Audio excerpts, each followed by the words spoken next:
This is a short video about what you can expect about your baby's weight gain over the first year of life. If I had £1 for every parent who's been told by someone that the baby's not gaining weight properly and then been inappropriately advised to change the baby's feed, I'd be a very rich person. Firstly, most babies lose some weight after birth and don't regain their birth weight until the first week of life. That's perfectly normal. Secondly, you can follow your baby's weight gain by you or your health visitor helping you plot it in your personal child health record or parent health record or so-called red book, because originally it had a red plastic cover. And that contains charts for weight, length and head size where you can plot your baby's growth and follow it. Those charts contain centile lines. What are centile lines? Well, the 50th centile line means that 50% or half of babies weigh more than that and 50% weigh less. The 9th centile, at 3 months for example, it means 91% of babies would weigh more than that weight and only 9% would weigh less. And when we get concerned, our babies below a 3rd centile or a 2nd centile, where only 2 or 3 in 100 babies would be as light or as thin as that. Birth weight is largely a function of the mother and the pregnancy, not the father's input, obviously. So an example of that is mothers who smoke in pregnancy have smaller babies. But as a baby grows and becomes a child and then a teenager and an adult, obviously their final height and weight and size is 50-50 due to both parents' genes. So there's often a change. The baby's birth weight reflects the pregnancy, but only about a third of babies follow a centile line.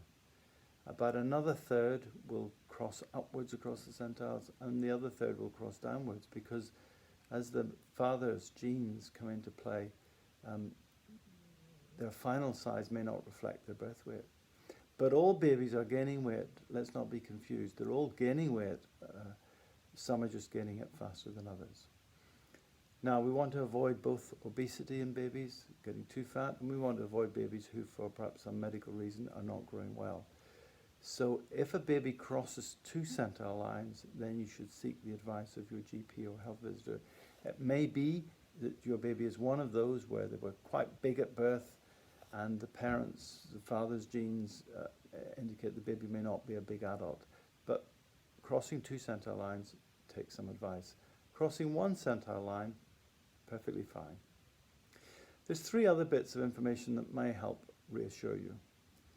If the baby's weight, length and head circumference are all on the same or similar centile, then that's reassuring.